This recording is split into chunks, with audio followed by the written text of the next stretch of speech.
think it's time to blow this scene. Get everybody in the stuff together. Okay, 3, 2, 1, let's jam.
Awesome. How is everyone up in the house today? We have fun stuff going on. We got some really interesting topics coming up. We have No Cap Gaming episode 4, worst bull market ever. Now, the reason we're talking about this is just before I introduce everyone, is it's one of those weird things. Things have gone up, but people have not felt richer. I don't know what everyone else's take is, but it certainly has been the feeling as a founder in Web3 Gaming. So I'd like to invite all the speakers to introduce themselves and then give a little take on, do you think this is the worst bull ever? Or how you feeling in general? Bullish or bearish? All right. Yo, good evening. Yo. Good evening. Yeah, cool topic. I am Aero. I am head of ecosystem at Warp. Excited to talk about this topic because it's it feels a bit up and down all at the same time. And it's not easy times for everyone. So let's get into it. Got a good panel up here. Looking forward to talking about this. Yeah, we have a fantastic panel up here as well. So I'm just going to introduce Ange, Avo, Avocado Dap. Avocado Dot. Hello. Yeah. Hey, great to be here. Great to be here. Thanks for having me. Awesome. And we have obviously Funny Donald is in the house. I mean, one could say that you are the mastermind behind some of our recent trials and tribulations. Let me know. Are you feeling bullish? You know, I'm feeling bullish because one way to look at it is, everything that we love is at a tremendously huge discount from all-time highs. And that's bullish, right? That's bullish. we're all in agreement that this is the best bull market ever because of what I've done to prices. I've made great things so cheap, so inexpensive, and I've given you the best deal. That is the best way to look at this. I've done nothing wrong. I'm perfect. I'm handsome, and I've got great feet. Unbelievable feet. My feet pictures are selling online like hotcakes. They get the best toes. And I'm so glad That's to what have you here today, Donald, because not only that, but you have just recently announced a foray into Web3 gaming. It must have been your appearance on last week's Space that meant you got that license for the Monopoly style Web3 gaming. You start going on that. So that's also great. exactly. And you know what? I plan these things out tremendously and perfectly. Nobody does a better job than I do with regards to gaming. I'm a very strong gamer. Nobody's been able to beat my score in Duck Hunt.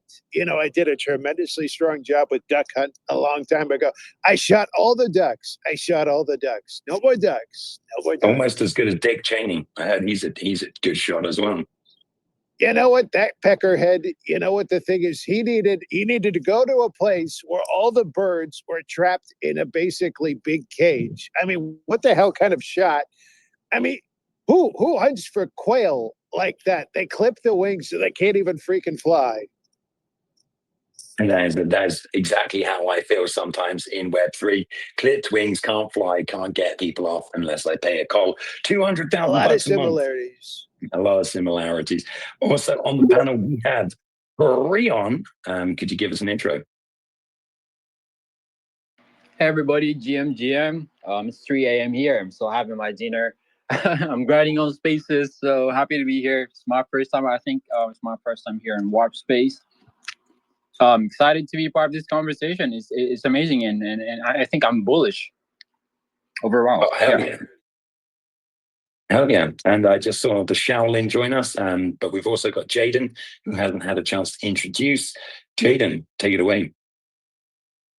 Hey, good morning. Nice to hear everyone. Nice to be here as well. I'm Jaden, head of BD at Genome. We're an omni-chain revenue toolkit built for games. So we do tournaments, predictions, quests. We focus interoperability, so connecting different games and users from every gaming and blockchain ecosystem, whether EVM or non-EVM. That's fantastic. Cross-chain stuff is what we like to hear about. And so, yeah, we've got Shaolin and Zip Clash just popped up as well. So Shaolin, give us an intro, and then we'll swing over to Zip Clash and get ourselves started. Hey. Love being here. No Cap Gaming is the place to be. This is Shaolin. I'm the community manager for D-Lab Games, as well as an advisor with Andromeda. And yeah, man, just, doing what we do in the space. D-Labs is building over on Kaya and Ton. And Andromeda, we keep onboarding more and more projects for the Nintendo Switch too. So let's go. Man, and you also have Michael, the tatted lawyer, possibly one of the sexiest men in Web3. And he's nice as well. Like I can't hate him.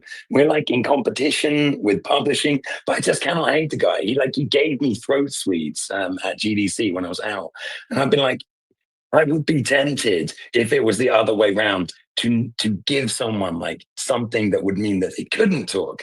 And but no, he's just like, nah, man, I'm just too handsome. Look at the guns. I'm having a meeting with Scale later. See ya. So yeah, it's like, I'll give you this because you need all the help you can get. But it was great to chat with him last night. He was the MVP on the space gamified, which was always fun. And yeah, Zip Clash, introduce yourself, and we will get into this shiznit. Of course, Grim, our friend, you can also say hi to. Yes, sir. Absolutely. Super happy to be here, man. I'm hoping we're not in a bull market, a bear market. But anyways, yes, this is Marcello, head of spaces here at Zip Clash. We are a mobile cooking simulation game. You get to collect points and then use those points for food vouchers IRL. So real world utility here. And yeah, we're doing a lot of cool stuff. We might have an NFT collection coming very soon. But yeah, that's enough of our introduction. Super happy to be here. Thanks for having us, guys. And so did you just outline that you have something that is essentially play to eat? Like I play and I can eat. Yes, sir.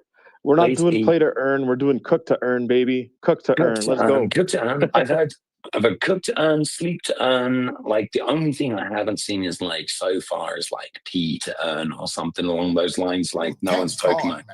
Man. I mean, dude, seriously though, people are tokenizing everything. Like, didn't that just happen with base tokenized everything? Where the guy with the punk just ruined everyone's lives yesterday, and then Jesse, yeah, Jesse, and then after that, the token pumps as well and goes back to where it was. And I think in the end, it was just a bunch of insiders who were very, very sad that they weren't protected from the sniping. So yeah, crazy times, crazy times. But yeah, just kicking off the space now. I just want to go round everyone to give me a sort of a quick thought on what you think is basically happening at the moment. Are you bullish or bearish on Web3 gaming for the next, just in the next 6 months? Do you think we're in an uptrend or a downtrend right now? So I'm going to start with my co-host so we can show it how it's done, and then we can roll around the room or just jump in. No hand needed. You can just go for it. Yeah, I'm going to say I think well, definitely we're in a downtrend, but there's always downtrends, and they tend to be followed by uptrends. I think things have been bullish generally in the markets, and a lot of the top kind of 10, 20 tokens have done really well in the markets, and still looking quite good. I think gaming, it's one of those, isn't it? It's kind of, it goes from Bitcoin to Ethereum to your top 10 to your more numerous alts, and there's a lot of game tokens out there now. And when the chains are swinging, the apps built on those chains tend to swing even harder. So I think I'm bullish on gaming. I'm not necessarily bullish on gaming tokens. Looks like there's been a lot of damage done. Makes sense. But bullish overall for crypto, and bullish on Web3 gaming, because good stuff is coming to Web3 gaming. We're just going to see a bit of pain for a little while, and then these kinds of corrections are really important, I think, for the industry ultimately, because they separate the strong from the weak, and the real from the fake. Exactly. It's no pain, no gain. And I planned that. I planned that ever since I came into office. It was all organized and scheduled. Don't worry, bullish days ahead. What the fuck? I joined late. So yeah, as you know, that Donald Trump has just recently gone into gaming. So we just got Donald up on the space, just to shoot the shit with us. What are your favorite gaming tokens, Donald? Oh, sorry, Mr. President. Duck Hunt has been a game that I've been playing ever since I was, a wee 49-year-old. And I got to say, I love Duck Hunt tremendously. That's my kind of gaming, but I love the Web3 gaming ecosystem. I think it's got a lot of promise, a huge amount of promise. And you know what? Barron cannot stop playing with all the games. He wants to play all the games. And I let him because he knows what he's doing. He's very smart and handsome like I am, believe me. But I'm so bullish for this. I love the future of Web3 gaming. I think that, there are a lot of crap tokens out there, a lot of crap, huge amount of crap. But I think a lot of the gems are in Web3. Anything involving Web3 gaming, I think a lot of the kids, Gen Z, all the gens are going to love it tremendously. I just sniffed, in case you're wondering. I'm not doing cocaine. That's fine. No cocaine. Fine.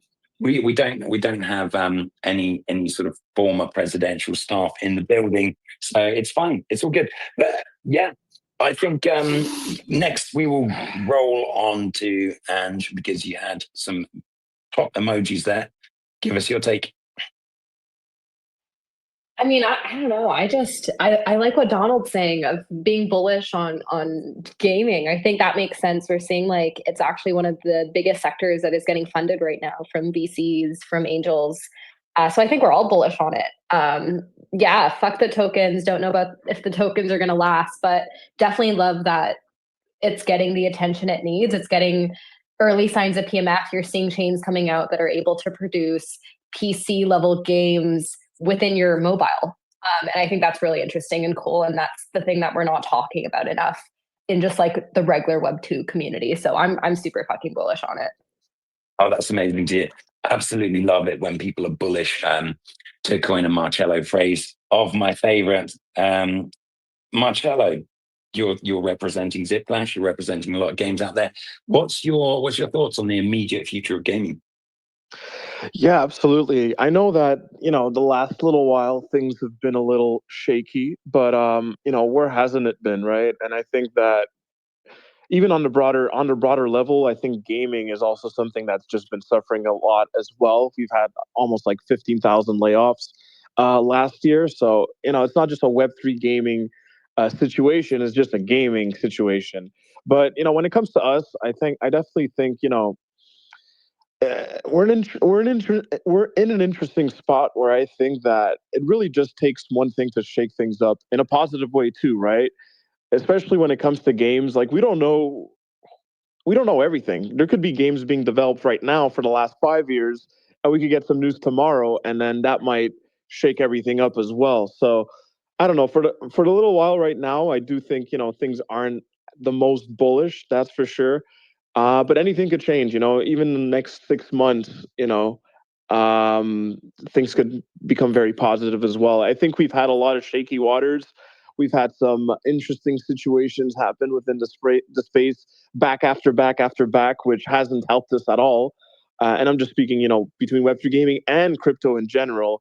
But, I think it takes more people like us to just keep building. And, you never know. It could literally anything could change in the next couple of months. And we'll have this conversation in September and things could just be bullish again, right? So just knowing the given nature of Web3 overall, and just knowing how gaming works as well, I think, yeah, man, things could change at any moment. I think right now it's a good moment to just keep building. Obviously, token this, token that. I'm excited for games to just keep continuing being built and real products, right? But yeah, One we'll hundred see. percent on that. 100%. And I think it's really important that we do address the thing. Is a little bit of an elephant in the room. Game studios shutting down, all of this sort of stuff. But this happens in Web two. There's been masses of layoffs in Web two. We've seen like 20% taken out of the mobile industry just by the changes around the privacy laws. Nothing to do with your tariffs, Donald. It's fine. You're not tariffing digital goods, thank God. Um, Imagine that Not if yet. you not yet. Not yet. Imagine that You never if you know. maybe you can If they're tariff from all of the China. blockchains from China. Especially Ripple. I'm tariffing Ripple. You cannot dissuade me. And by Yeah, the way, dissuade is a word that I use to win Scrabble. yeah, it's fantastic, and it's always good. And I do think it is actually surprisingly bullish news that the president of the United States is joining us in the Web3 gaming trenches because things are going to go absolutely crazy when he launches his Monopoly game. Whether you get money in or whether you get rugged harder than Melania, sorry, Donnie, it's gonna be an interesting time, shall we say? But yeah, we can go to a few other views. Creon, Jaden, Shaolin, you haven't had your say. If you've got anything, sort of thoughts on the latest state of gaming, jump up, Shaolin. You always crack me up, man. You always have these brilliant takes. I love the little crack at Melania as well. No, I think things are super interesting because I think we talked about it last week too, but I think there's a level of like a great reset that's happening, right? A sea change of being product first, being very focused on products and services within the Web3 gaming system to support the actual, runway for a lot of these studios. And I think it's super important because, you know, I'll be very honest, with D-Lab Games last year, people were pushing us to like launch TG, and then they were comparing us to Play Shrapnel. They were comparing us to like Valeria Games. Why aren't you guys doing these things? Why aren't you launching now? And I mean, unfortunately, at at the least you're time, not Valeria. Valeria yes, imploded, right? And yes, that's yes, because the yes. art was so bad. I'm sorry. Again, I love the jabs. No, but why I say all this is because it was hard, being part of the community and understanding how to like foster these things and push the narrative. And even today, people are still jabbing at us, in the community, as a studio, because like, why did you stick to your AAA games and why don't you do all these things? Because for us, we understood that if the product isn't able to have proper distribution and onboard Web2 gamers and just gamers in general, how are we going to get out of the same mess? And so when you look in hindsight, it's always 2020, and you start seeing that products make a difference. But it also, just as important, is the level of distribution to create revenue streams, right? So I just wanted to add that, the dynamic of having to be able to adapt, pivoting to Ton, pivoting to Kaya. And Kaya is super bullish because they're super diamond hands. The Japanese, the Koreans, they are some of the most, the Japanese and the Koreans are very opposite. Japanese don't say anything. Koreans say everything all the time. I literally, if you compare like the US, Telegram chat, it's like hundreds of lines of chat, right? If I go away, it's in the 5 figures in Korean. It's 10,000 lines of chat, just people just being bullish and bearish and all of the things in between. And the Koreans are the most saltiest fudders, but they're diamond hands that you can ever see. And I think this is important to talk about only because, a lot of things that we see are usually on the Western side, right? And we could talk about Eastern and even like Africa, but like when you see and look at the metrics in Dune and you see like the volume that's being driven, the LTV that's being driven, I think it's interesting to see how localized gamers are and how they do things differently from, like, let's say the Philippines or Vietnam or Nigeria or Latin America. And I think some of these things are not talked about in terms of the metrics and the analytics that come with. And so I always think it's interesting to like have to like market and localize, in the different regions to really help better understand how studios proliferate and how they do things. Because Web3 is so different and because it's transparent, you can have this conversation, you can have these dialogue in a way that has impact for us to like even talk about on spaces like this. And so I mention all of that just because I think, it's not a narrative that is talked about frequently, but it's super interesting because you can actually extract a lot of information on how to kind of grow and build. And you can do it regionally in a way that you can say, hey, we start in one place here, another place here, and then focus on growing and scaling as needed based off of, your demographic of the genre of games that you're building. So it's just, basic principles of like building a studio and then building revenue within, people who understand what you're trying to do, and then just building the community with it in tandem, because that's the Web3 way. So I love where things are headed. I love the fact that even though these other games and they were focused on TG and focused on liquidity events, that like we were able to persevere and push through and go in with success and additional revenue streams, so that the token actually has the opportunity to succeed, because we're removing the hype and the speculation and giving people proper organic price discovery. So just want to add a little bit more conversation to what's already been shared. I think it's fair enough. I think it's an exciting time actually for Web3 gaming, because we're seeing a gradual maturation of the whole of Web3, in the sense that product is becoming a lot more important now. But although we've known for years, I suppose, that one day we need to take these products to the masses, take it further than just this kind of bubble that is Web3. And Web3 gaming, because everything at stake is the game and so much money has to go into it. If you create an NFT project, you can kind of sit on millions of dollars for a while, and not really do anything. If you're a game project, you can't do that. So your runway is going to be getting eaten and eaten and eaten if you're actually building something. And that's how most NFT projects have killed themselves, is by going into gaming. Yeah, because you actually have to spend money then, right? So yeah, I think we're at that kind of turning point now with Web3 gaming where the expectations are high in terms of product. There's not as much money floating around, and everyone knows that the next step, we kind of come as far as we can before we start going beyond this bubble, creating great products, improving those products, iterating on those products, and going in. It's one thing having PMF, but you actually need to go to the market and find the people and get people playing your games, get your games monetized, get proper businesses running around it. Otherwise, if you're not doing all of those things, and not everyone can, it's tough times. But I don't think we can go any further with Web3 gaming until we start doing that personally. Like, we've seen so much. Makes a lot of sense. I'm going to let Creon have a say here, because you haven't had a chance yet.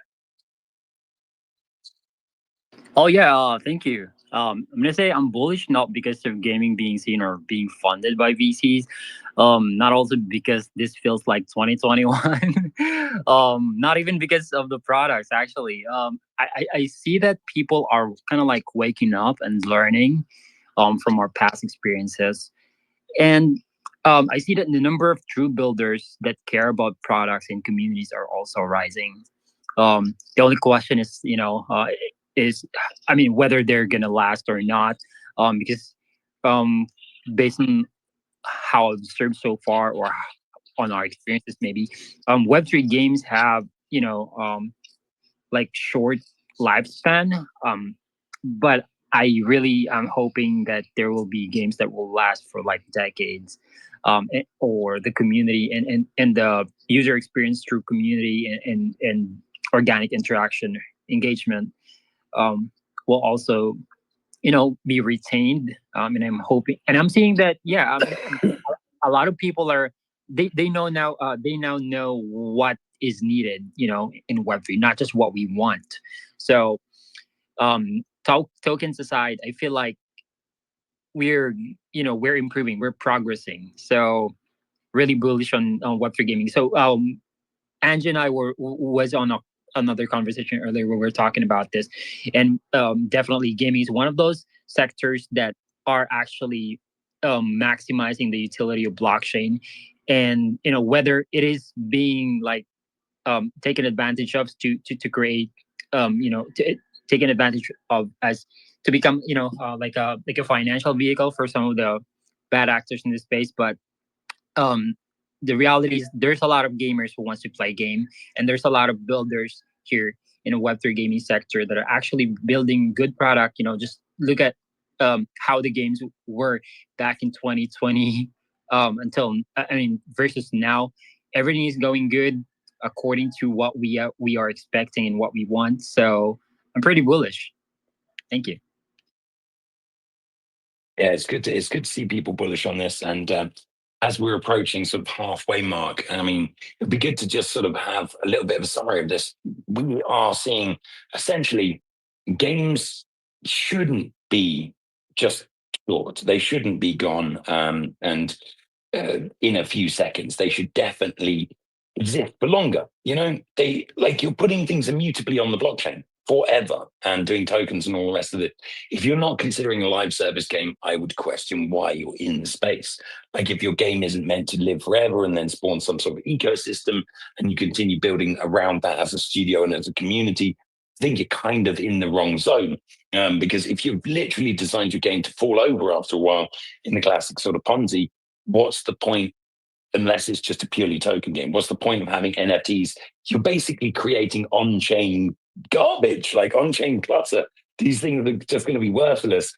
I mean, it's like the fast fashion of Web3, these poor blockchains just having to constantly compute this.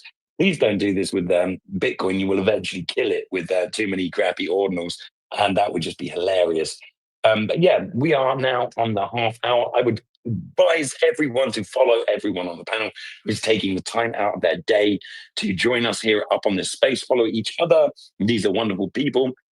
And also, I'm adding Avalanche Gaming as a speaker. Bless their little hearts, you're stuck in another space about chains. But yeah, definitely follow Avalanche Gaming because they're awesome. They just joined us. And yeah, bullish on gaming, bullish on you guys. And with that, I'm going to intro Avalanche Gaming. And the topic is, are we bullish and bearish on the next, like the current state, like not the future, because we're all hella bullish on that. But what do we think of the current state of gaming in Web3? Yeah. Hey guys, sorry to be late. Got held up on another space. Was hanging out with you there, I think, Matthew, for a little bit. But yeah, I had to run because I can't be half an hour late to my own space. It's true. It's true. I've never been more bullish than I am right now at this moment. If you look at like just where the products are, like where the games are, we've had 3-4 years of real dev time to be able to get games to where they're at today, to where there's so many different playable games, not only on Avalanche, but a lot of my favorite games aren't even on this chain. Shout out to games like Parallel and Project O as a TCG maxi myself. So even though I think there's a huge disconnect between current market sentiment and prices as well, like we have never had as much development and real product as we have today. And so it's my opinion, again, not financial advice, that it's only a matter of time until that realignment happens to where the market actually does take into account the reality of, hey, the product has come such a long way. Now, if like all the games out there were totally ass and like it was all still just like, DeFi, play to earn farming, like reskins that like we had from the 2021 era, and we were in the same like market like condition position, I'd be like, okay, okay, guys, like I get it. Like we didn't do anything for the past like few years. We fumbled the bag. Like let's pack it in. But that's not the reality of what we're seeing on the ground. And I know like a lot of you guys are gamers and are in the trenches and have your own favorite titles in the space. And so, I think, again, it's only a matter of time until everyone realizes, oh, hey, we're actually like building some really cool shit here. People are having fun playing it.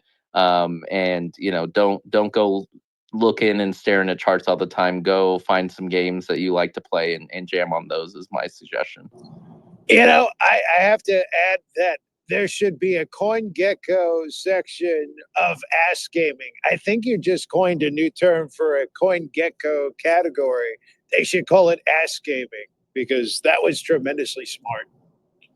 I mean, I still think there should be a token called generational bottom, which is the funniest thing that people like throw around if they're wearing Crocs and sitting there having a vape, talking about generational bottoms. I think that's with an animal PFP, they're basically one step away from being a furry. But I digress and back into the world of gaming. It's always great to have Donald up here with his great takes and his entry into gaming. Hopefully building on Avalanche, the new Donald Trump game coming out. Let's see how huge it can be. And You got lots get of in his lovely people in DMs. the audience as well. We got Gas down there, Jerry, Yeah. Meta Rides, Odin, lots of beautiful we people. can see some lovely people here in space. And we are streaming on the Arena on Twitch, YouTube, and X at the moment. So if you're listening in, tune into the stream as well because we're here. Hi, everyone. No, it's good. And we're bringing you No Cap Gaming because we want to gather all of the people in the space to talk about gaming with none of the cap, none of the bullshit. Yes, you can shill, you can say that, but it's things you believe in. I mean, if you have doubts, say you have doubts. If Avalanche wants to kick another chain while they're down, I'm not going to stop them laying into Immutable. Sorry, I didn't have said that out loud. It's all good. It's really good to be up here, and as we're going through this part, let's look into the future and see what is coming up next in the world of games. What are we going to what we're going to push on? Why are we going to be resilient? How are we going to survive this? And Shaolin, what are we going to do to survive the current state and then go into the golden future of gaming? One of the things that I've always been super interested in, I actually wanted to get both your take as well as Arrow's, and obviously anyone from the panel that has a thought. So one of the things I'm starting to see, I work closely with the Mutant Labs team, and so what they do is they do 404s, and they've done that for meme coin communities, but they're also doing it for gaming. Killer Bears just launched their new game on Sol utilizing 404. I've seen it done, on other chains as well as a tech, but I'm curious to your guys' thought process in terms of what 404 basically the pivot between a token to an NFT and utilizing in terms of gamification for games.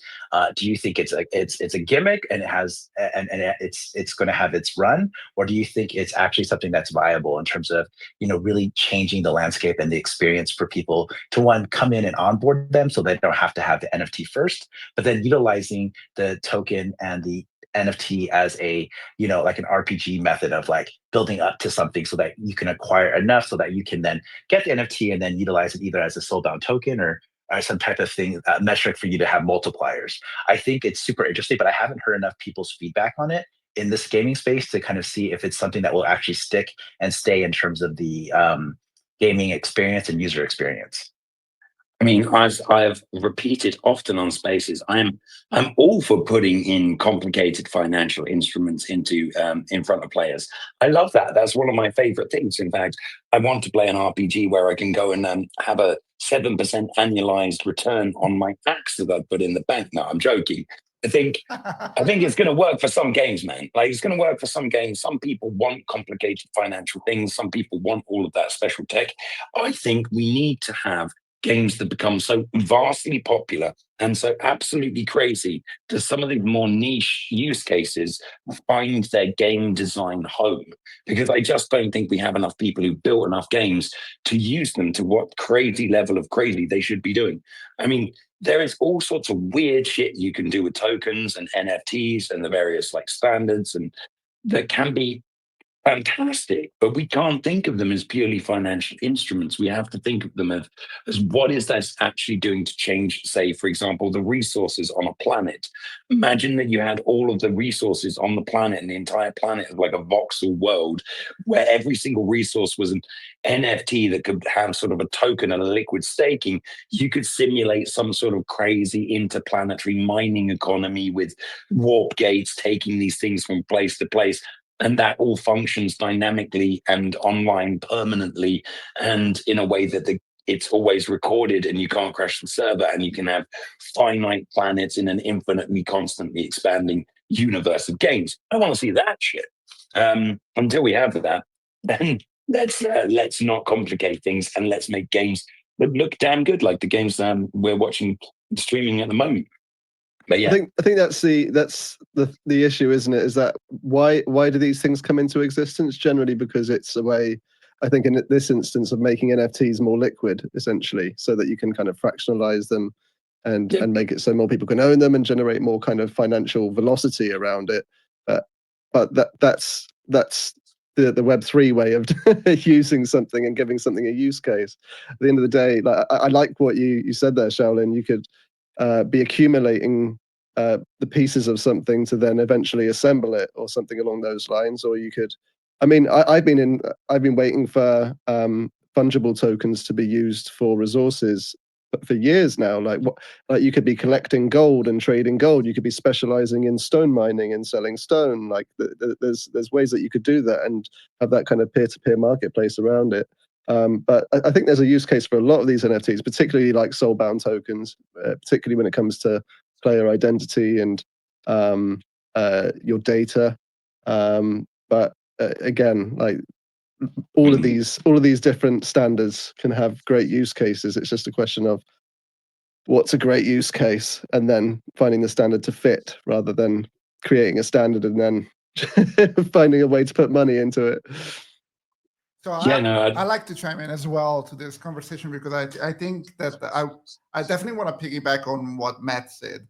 And the good thing about Web3 technology is having all this available.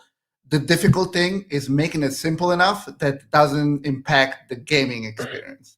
Because right now, a lot of these games have focused on implementing the technology, but not enough on the entertainment value of the game itself. And that has been a struggle also to onboard new users to a game that it's complicated. We don't want complicated. We want the technology to be there to give you the possibility to mine the gold, to mine the resources, but not neatly knowing what the function is. I've seen a couple of games that have done this successfully, although they didn't specify or they don't have any connection right now publicly to Web3. I'll mention in a second. I do want to see what the panel has to say, obviously, about the state of gameplay at the moment, because we need to onboard a lot more indie games. I think the Web3 economy and the Web3 space is so open for Web3 development, for indie game development, due to the fact that you can literally crowdfund yourself without needing to rely on a Kickstarter or early access from Steam. But games such as Star Citizen, I don't know if you guys ever played it, they have such technology behind the scenes that works as if it was crypto, but they don't have crypto, which is, I think, the perfect mix. You have the technology, but you don't mention it, and the players enjoy the technology without realizing that it's being used. What do you and guys also, think? Star Citizen is one of those games that people have bought hundreds of bajillions into in a massive Kickstarter. I would say it has got harder and harder for games to raise from their communities, as everyone has got broker and broker in this somehow fantastic bull run. Would love to draw on some of the other panelists here. We have Gaspoda. You came out for a reason. Give us an intro Give us what you think. How do we do this? How do we reach those kids? Or not, Gaspode? I didn't hear the Come on. question, man. I just left Wi-Fi and switched to mobile internet just as you said my name, so I don't know what the question was. And usually when that happens, you perma-rug the person who's talking at any one time. So I'm glad I came back and you can hear me. Hopefully you can hear me. But yeah, the question was, now I've forgotten the question. Like, how do we reach these kids? How do we reach this kid? No, it was more about like all of the complicated and cool things that we can do in Web3 with different standards and that. Are they adding to the space? And generally, are we bullish on the like? Are we recovering? How did we get into this position where everything's gone up, but Web3 gaming hasn't yet? So, a couple of points. The reason I jumped up is, for some reason, it's not telling me who's speaking, but someone was just covering the idea of making it fun enough that people do stuff. And I kind of wanted to jump up on that because I think for even in Fortnite, getting V-Bucks is easier, but you have to, jump through some hoops. Same with getting Roblox with the currency. You can't just do it straight away. You have to be able to put in your credit card. So there are steps, but it is worth the effort because people like what they get at the end. And I think that's one of the things here. Web3 is obsessed with making things easier, but it doesn't matter how much easier you make some of the steps if the end result's still not very pleasing. Like, I'm still not going to do it. It can be really easy, but if I don't want what's at the end, I'm not going to do it. In terms exactly, it's easy to plunge your hand repeatedly into boiling water, but it ain't fun. Yeah, and then in terms of, are we solving problems with some of these things? I think the majority of them aren't. I think a lot of them, people just like doing cool stuff, and that's fine. It's not going to be mass market. I don't think that people should stop doing cool stuff. I think, and I did a thread which no one read to the bottom. They just saw the picture which said Web3 founders sucked, and then just replied to that and ignored the rest of it. I was saying that founders were getting... That's how I think that they do. The point I was trying to make is that they're getting better. But I do think that we started off with too many dreamers, and now we're starting to get realistic optimists coming in. And I think that ties into your question of why is gaming not flying up the same way other bits are, is because we are seeing that people are starting to understand it, that gaming doesn't have the same escape velocity in price that others have. They will be a slow build. If anything, most of them will go up slowly over time in terms of a token or an NFT. And I think that's far more sustainable, but it's not as sexy, and it's not the 100x you could be making on meme coins. So I think it's probably more education around how long, difficult, and what the time horizon looks like for games, which has actually been good for a user understanding what they're getting into and what they're investing in terms of buying things into games, but bad if you want to see massive moonshots of tokens going up.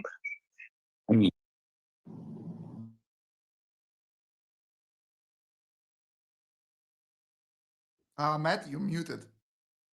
I did the insta mute thing. It's great when I unmute and it's like, nope, fuck you. It's like the safety belt on the car when you, and then you just pins there and it won't release you. But yeah, I think Gaspard makes a fantastic point. Founders did suck and are sucking less now. But the thing is, in DeFi, the founders maybe didn't suck because they were all finance pros who had no idea about games. So they were relatively good at building financial products that could manufacture money out of thin air like they'd done on the stock market. So that was okay. They were good at that shit, but they're not good at, as we're watching on stream, Black Myth Wukong. Like, I don't think any of those 21 generation of founders could have even conceptualized what the fuck this game should look like, how it should play, and the kind of UI that you would need to use a stick and make that actually fun. And like all of the special little touches, games have had Easter eggs in them for years, magic in them. I don't think the craft, the absolute hard-bitten craft has come into the space fast enough, and it might never do with the advent of AI. I see Avalanche Gaming, you have your hand up. Yeah, well, I wanted to touch on the point of like, how do we get the kiddos into the space? And I think it's a few things. Obviously, like Matt, what you're talking about, like the games have to be tailored toward the kids. I don't know necessarily if they're all going to be, as financially motivated as fun motivated in terms of like they just want something sick to jam on. But like the biggest thing I've seen is just like awareness. Like the kids aren't going to get into the space and try out the stuff if they've never heard of the damn thing. So what we're trying to do here at Avalanche is go meet the kids where they are, whether that's physically in person, hosting a lot of different game nights around the world at PC Bong, like cafes, and trying to get like the in-person gamer crowd, as well as conventions and all that stuff. But then also on social media and really trying to hit TikTok, and short form content to say like, oh hey, these are the games that are on consoles that you are already playing and are already banked on, like Xbox and PlayStation. Go check out Off the Grid. And when you see you reducing that friction and making it a lot easier to go from just like awareness to being able to jump in the game, I think we're seeing some light adoption already on that younger generation, and we just have to keep on pounding it home. And hopefully we'll have a product that they're like, oh damn, like okay, this game is sick. Let's just rip it. Yeah, fantastic take on it. And we'd just like to see if we can have we got a full panel or can we add someone? I'm just trying to Gaming on Avalanche. Do you guys regret not going heavier into TikTok and those things a little earlier? Because I'm seeing it a lot on the timeline now. People are kind of venturing out to new platforms, and it just seems like they have this sudden realization. Actually, there's people out here that want this kind of content, and I could be onboarding people, and now I'm ahead of the game because still no one's doing this. Like, are we all just missing it? Are we all just doing it wrong? I think there's like a timing thing. So like we're pushing heavy into TikTok right now because we have content that we believe, one, will do well on TikTok, and two, will actually convert into something meaningful, versus not having those people have a real call to action to actually come do something where they're likely to be like sticky and stick around. So I don't think we regret not doing it sooner. I think we're doing it now because we think we have the correct roster of both content and playable games to where we can capitalize on those conversions. But if you don't have a mobile strategy and you don't have a TikTok strategy in mind for when you are ready as either a game or as a layer one or whatever, then you're definitely going to be missing a huge audience, because that's where so much content is consumed and so many of the younger generation of gamers are. I mean, you make a fair point on that. I think it's definitely crazy when we have like so many different ways of onboarding people into Web 2, and we've got so much velocity in Web 2. The marketing velocity in Web 2 is insane. I don't know if anyone has actually run UA on a Web 2 game. The trends that are identified within those fake mini game adverts versus real human content adverts, like someone dancing, versus like brain rot plus game, versus like text, like auto text plus brain rot plus game. Like there are so like that moves so fast. And I think in Web3, we move really fast. We move so fast from metas. We don't necessarily have the time to study the metas that are outside our space. And that's what I think would be really interesting, is once we've hit that base layer, that ground level, like as Avalanche is building up something where you can actually branch out. I think it's going to be pretty sweet. Like when we get those people in there who know how to do that and know how to play that game, and then these TikTok kids can start making shit tons of money playing games. I think we're in for a different world. I mean, it's huge. Funny, Donald, any takes on how huge Web3 gaming is going to be, especially with your game releasing soon? It's going to be tremendously huge. Yeah, that's my take. It's going to be tremendously huge. It's going to be so big, so huge, so powerful. And the thing is, the momentum is all in the direction of the Web3 gaming. And when I release my game, you're going to feel tremendously overly stimulated, believe me. You're going to feel so stimulated. That was a hard word for me to say. What the hell? But you're going to feel so good. You know, I'm too stimulated even talking about it. It's unbelievable. We're going to have to get Vance up here to make everyone in Web3 gaming say, like, he's going to sit there and he's going to demand everyone says thank you. Did you say thank you for Donald Trump coming to Web3 gaming? That's going to be fan-fucking-tastic. Okay. You know, I should have asked that at the beginning of the space. Did you thank me for even being up here on this panel? Did you thank me I did. for giving... Thank you, sir, Mr. President. I appreciate it. Sir, Mr. President, Lord of Canada, and Protectorate of Greenland. I think your son Joffrey Baratheon Trump is certainly going to be a great God Emperor of mankind as soon as you get the space marine armor big enough to fit him. But yeah, we have CryptoCade up on the space as well. Why don't you give us your takes? He came up for a reason. Let's say highs.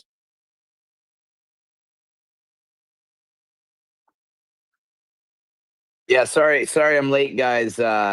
Wasn't able to get here on time today, but love the conversation, and was not expecting the president here today. Absolutely legendary space. I walk in and it's just all lulls here. This is that energy that I think the space has been missing.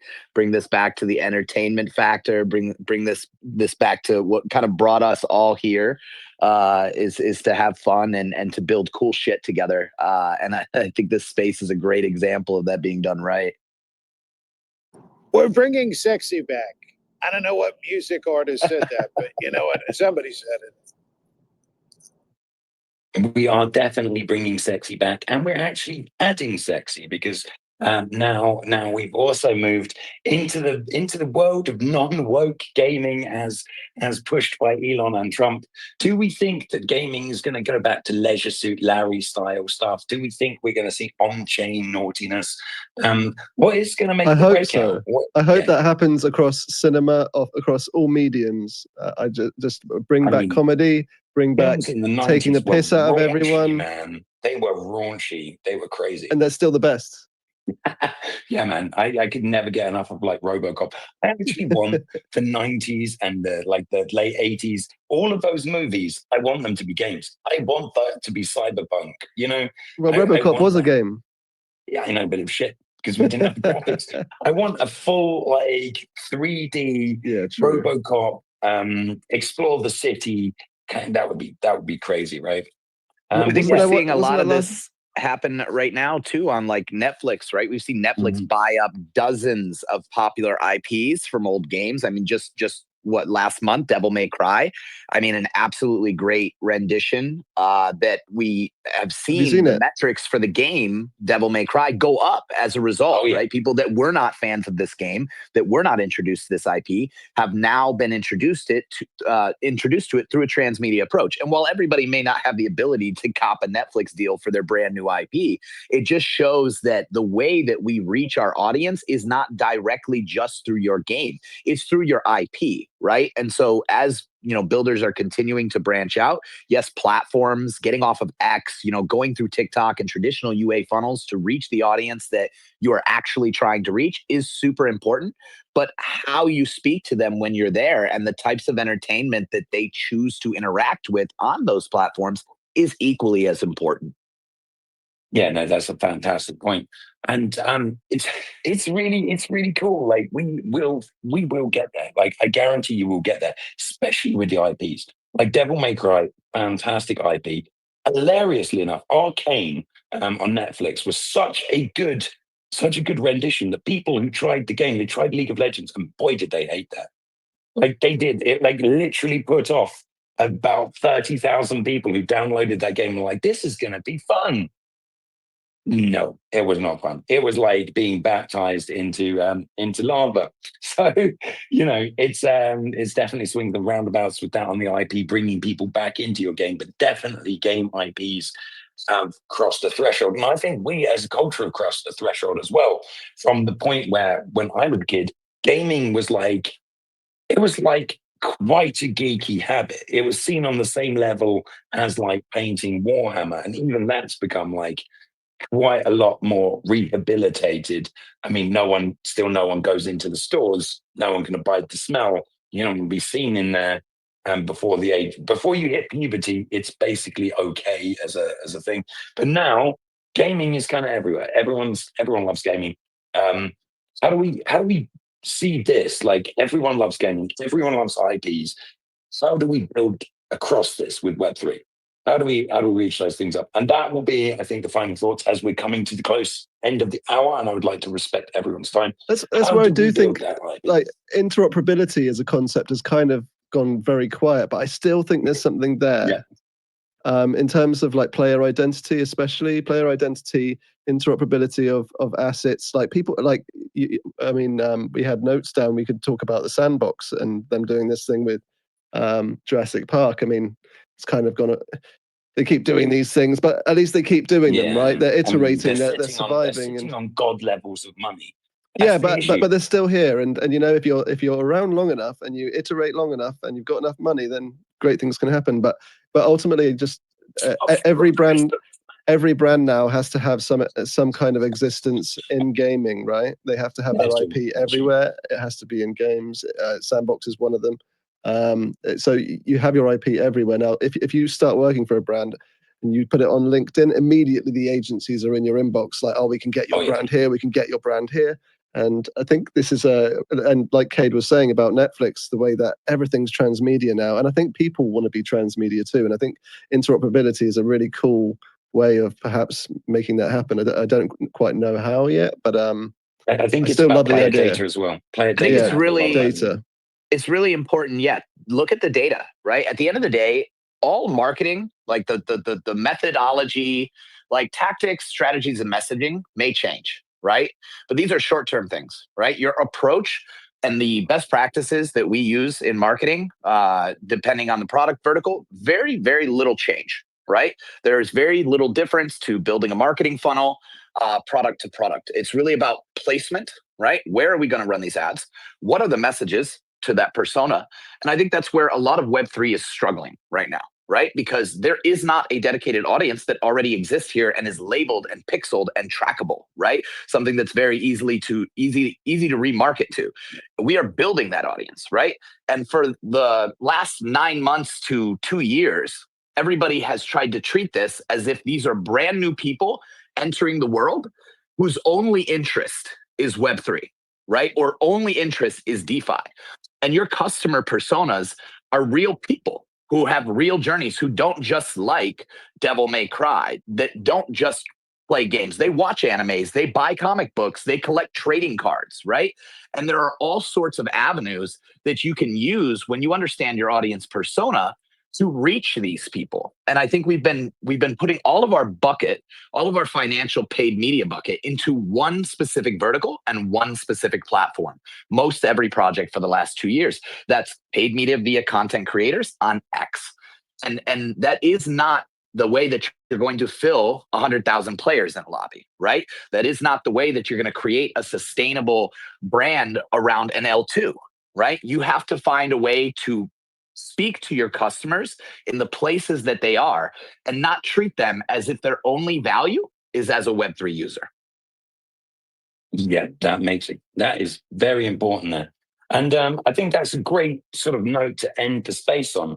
Like, don't treat them as if they're just a Web3 user. They are a normal, regular person with a regular job, a 4chan history that is now public, and a bunch of other dark secrets. And their pseudonymous world driving around and doing naughty things in GTA is what they want to do on the past. And it doesn't make them a bad person. Whether they own a Cybertruck or burn a Cybertruck, they're still anyone they like in games. And I think that's what I think is really great about this space. You can come into this space as anyone. Yes, it's caused problems because none of you fuckers know how to build games, but we will succeed as everyone. And we only do that if we bring everyone with us. And that's why I'm happy to have all of the wonderful panel up on the space. Please like, share, retweet, follow, listen, join us on Arena, Twitch, YouTube, whatever you like, and hunt down these wonderful people and shake their hands if you ever see them in person. Apart from Donald, you can't run at him, you will get shot in the head. So they've learned their lesson. They've learned their lesson last time, man. Last time, slap security guards. Great picture, terrible security. Anyway, I've been Matt, and my lovely co-hosts up here, Aero and Grim, and thanks for another fantastic episode of No Cap Gaming. Cheers, everyone.